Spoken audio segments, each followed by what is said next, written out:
Okay, hi everyone, I'm driving, but this message is important, so I still want to get it out there because I have no time to sit down and film a video today. I want to talk about healthcare, specifically the rise of concierge medicine, and if you don't know what that is, I didn't know what it is either up until yesterday, and when I found out about it yesterday, it pissed me off so badly to the point where I was like, okay, I need to talk about this in my video tomorrow. Concierge medicine basically is the concept of like having a subscription-based like healthcare model where every year you pay a certain fee, somewhere between $2,500 and $5,000 for like a priority with your primary care physician and like same-day visits and expedited testing or something. This idea is just so crazy to me. I looked online, right? The specific company I'm looking at or I like found out about was MDVIP, which like the name in and of itself I feel like should tell you so much about where their priorities lie. Like clearly they're not conscientious about the people who actually need healthcare, which tends to be people who are less wealthy. It kind of came as a shock to me. I mean, I knew that Americans were big and greedy, but not this big and greedy. Like I really shouldn't be surprised, but whatever. Okay, basically, MDVIP, right? You pay a certain amount a year, and you're supposedly, like, fast-tracked to best healthcare, to the best healthcare and to the best care, I guess, and to more attention. And you're supposedly, like, given access to your physician, like, even during vacation hours or, like, weekends or whatever. So it's basically like you're paying for more access. But the reason I take issue with this is because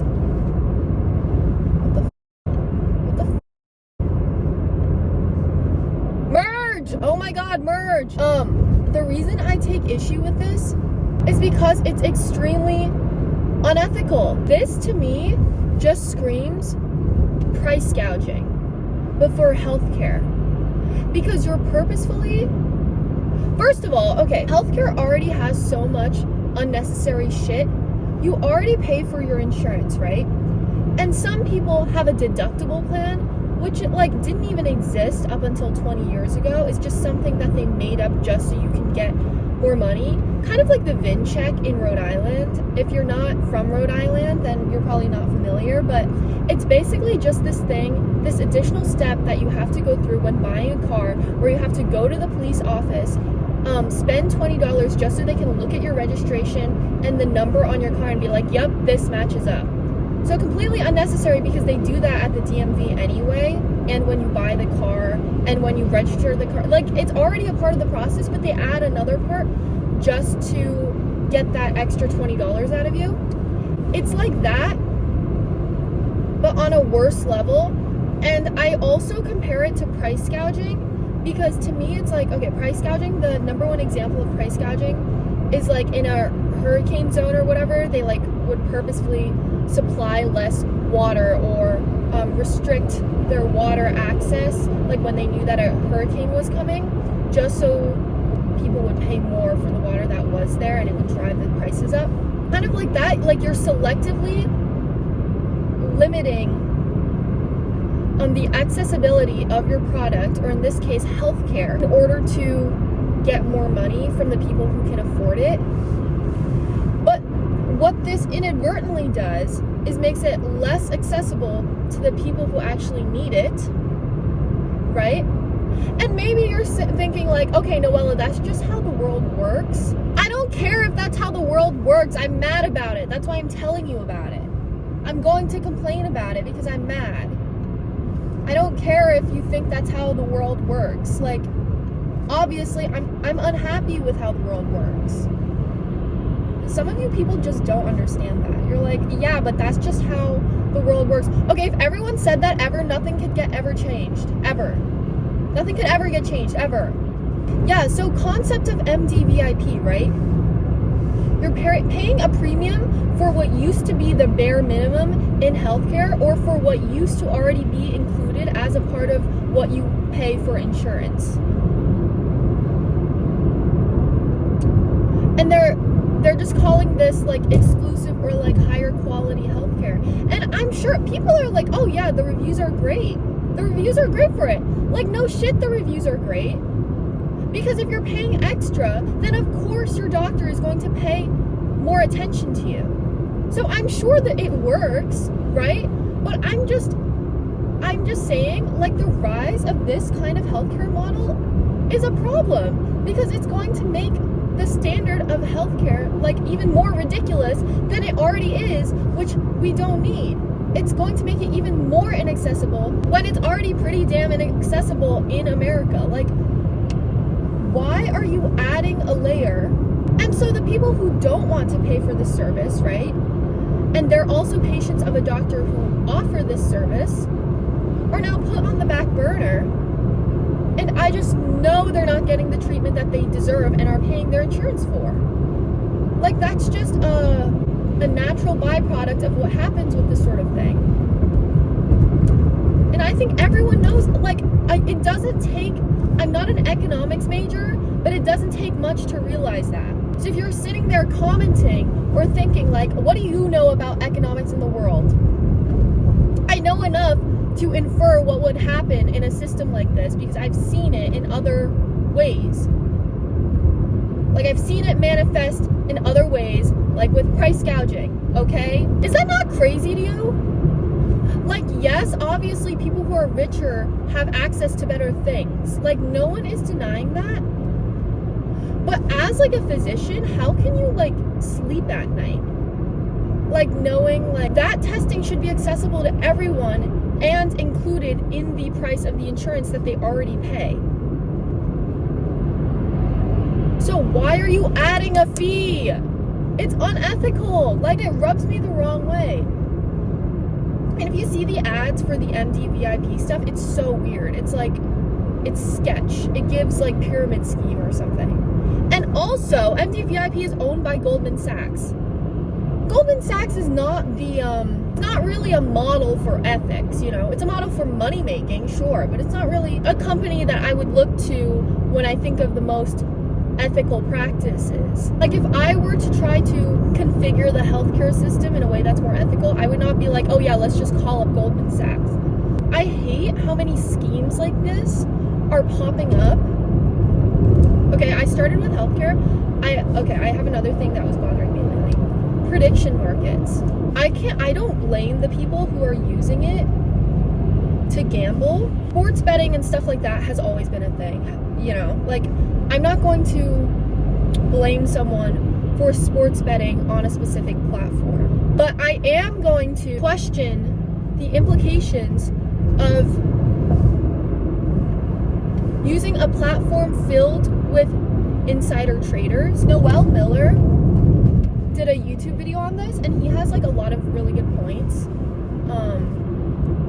I'll link it. It was really interesting. I mean, the stock market already kind of does this, but to make it so accessible for current events, to directly tie it to current events and to be able to bet on current events is a dangerous thing.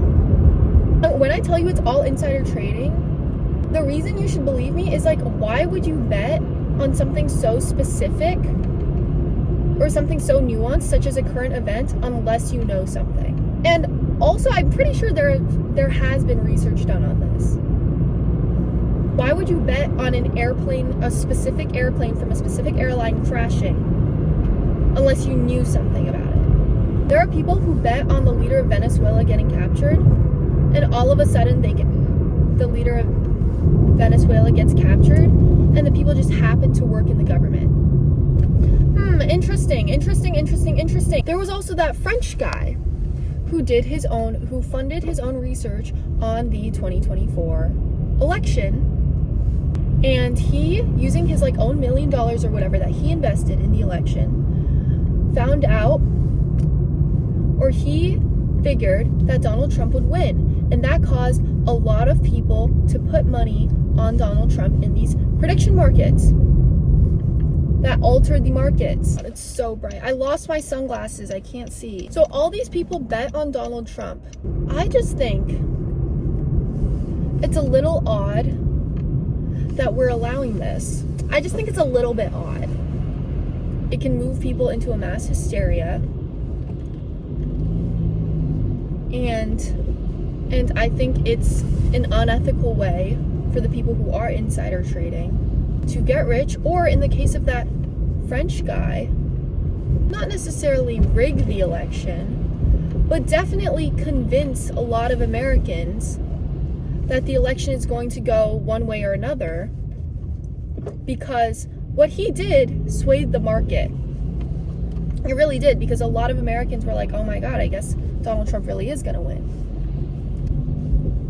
That made them lose confidence in Kamala Harris. I mean, you know, it's not the only thing. It was probably just a small contributing factor as to why a lot of people lost confidence in Kamala Harris. I know nothing about this, okay? Like, I'm not going to sit here and tell you, like, all of the economic implications of prediction markets, and, like, I know nothing about this. I'm very aware. I'm just an emotional teenage girl telling you about how I don't like these stupid schemes by stupid companies such as Goldman Sachs and Kalshi and Polymarket, built to, like, kind of manipulate people's emotions and to, like, trick them into thinking that they have problems that they don't actually have. Sorry, the streets are so narrow because of all the snow. There's so many people parallel parking, and then the snow just, like, pushes them closer into the street. So I have to, like, weave in and out to let people go through. Is that not just suspicious, though? Like,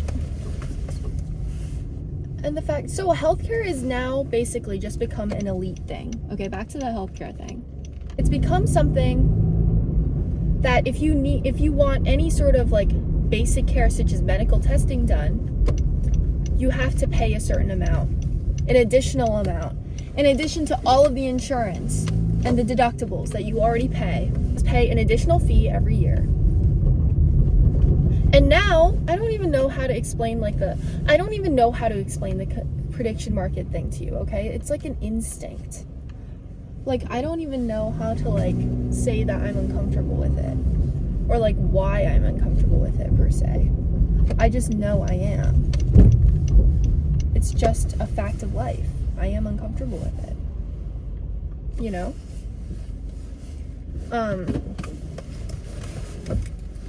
Parallel park.